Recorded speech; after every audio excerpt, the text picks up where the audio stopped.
आप सभी को जय मसीह की। एक बार एक कुत्ते और गधे में शर्त लगती है कि जो जीतेगा दौड़कर और एक सिंहासन पर बैठ जाएगा वो राजा होगा। कुत्ता होशियार था, जानता था कि गधा मुझसे तेज नहीं दौड़ सकता और उसने बड़ी होशियारी के साथ गधे से शर्त लगा ली।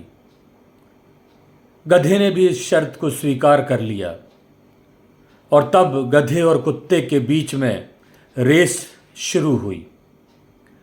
जैसे ही दोनों ने दौड़ना शुरू किया, मार्ग में सबसे पहले बैठे कुत्तों ने उस कुत्ते पर हमला कर दिया।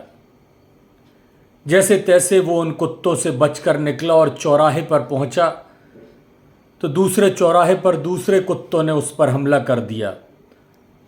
जैसे तैसे वो उनसे भी बचा कर निकला।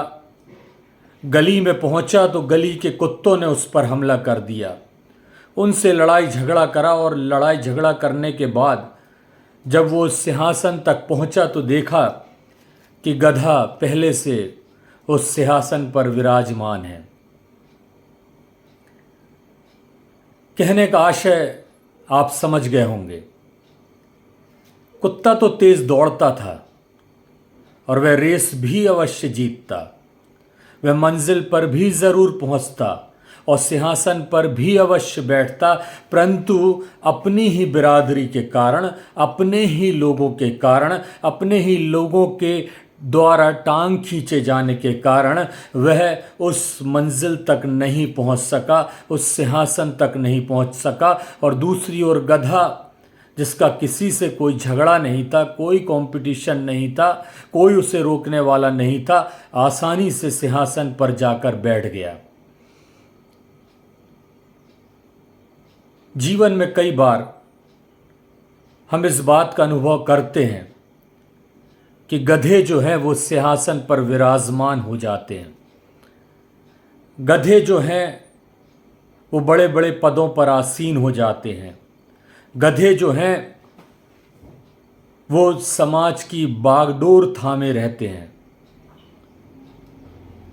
उन्हें आदर और सम्मान और इज्जत मिलती है, परंतु जो योग्य होता है वो उस दौड़ में हार जाता है, इसलिए क्योंकि उसके अपने ही लोग नहीं चाहते कि वो रेस में जीते, वो सिंहासन पर बैठे, वो अधिकार जमाए। और यही बात होती है कि अक्सर अपने लोगों के द्वारा हमारी टांगें खींची जाती हैं और हमें नीचे किया जाता है। प्रभु यीशु मसीह जब इस संसार में आए और उन्होंने सेवकाई शुरू करी तो अपने ही लोगों ने, यहूदी लोगों ने, याजकों ने, धार्मिक शास्त्री और फरीसियों ने यीशु मसीह की टांग को खींचना शुरू कर दिया।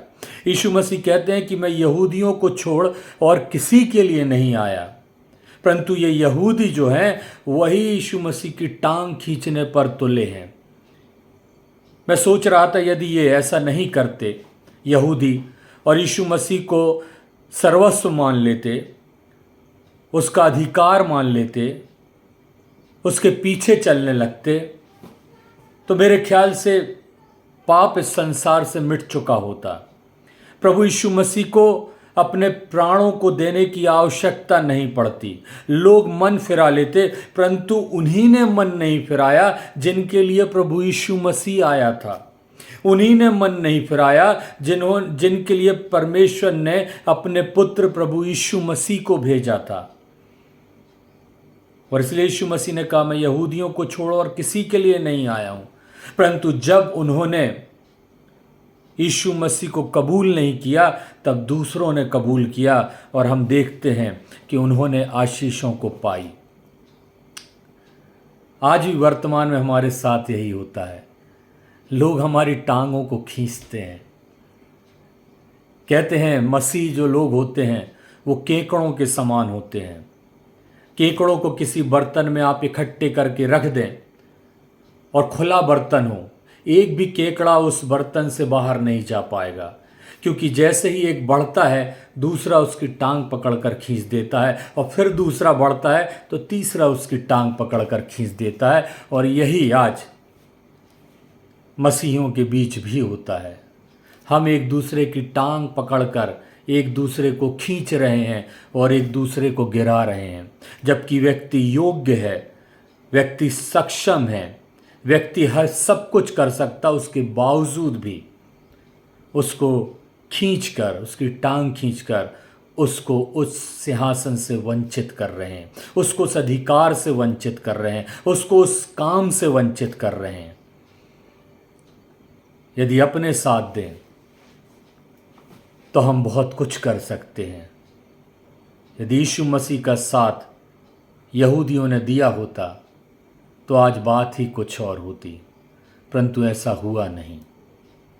यदि आपके साथ ऐसा हो रहा है, आपकी टांगें खींची जा रही हैं, आपको अवसर नहीं दिए जा रहे हैं, आपको स्थान नहीं दिया जा रहा है, आपको महत्वता नहीं दी जा रही है, तो निराश ना हो, उदास ना हो। यीशु मसीह के साथ भी यही हुआ जो मेरे और आपके साथ हो रहा है।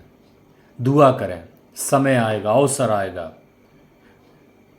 जब हम भी कुछ करने पाएंगे और कुछ परमेश्वर के राज्य के लिए अपना योगदान देने पाएंगे। परमेश्वर आपकी और मेरी सहायता करें।